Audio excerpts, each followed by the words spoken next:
मकर संक्रांतीच्या सर्वांना खूप खूप शुभेच्छा. सकाळ सकाळी मी आवरून दरवाजाच्या बाहेर छान अशी रांगोळी काढली होती. लवकर आवरून हा पुरणपोळीचा छान नैवेद्य तयार झाला होता. पण मकर संक्रांतीचे विडे दुपारी 3 नंतर घ्यायचे होते, त्यामुळे त्याची तयारी आम्ही उशिराने केली होती.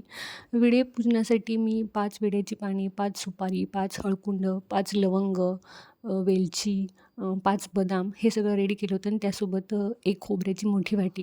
अशा पद्धतीने हे सगळे विडे मांडून तयार ठेवले होते. त्यासोबत एका विड्यावर हळदी-कुंकवाच्या पुड्यासुद्धा ठेवल्या होत्या.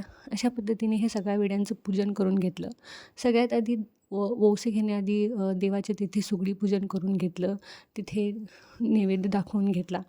त्यानंतर आमच्या सोसायटीमधल्याच माझ्या काही मैत्रिणी, सासूबाईंच्या मैत्रिणी अशा 5 सुवासिनींना बोलवून औसे घेतले. ह्या भागामध्ये हे अशी विडे घेण्याची पद्धत नाही. प्रत्येक ठिकाणी संक्रांतीच्या वेगवेगळ्या पद्धती असतात.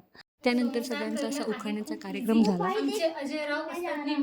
त्यानंतर संक्रांतीच्याच दिवशी घरी आलेल्या सगळ्या मैत्रिणींना मी वाण देऊन हळदी-कुंकवाचा कार्यक्रमसुद्धा करून घेतला. सगळ्यांना तिळाची वडी, लाडू असे देऊन हा संक्रांतीचा सण खूप छान साजरा झाला.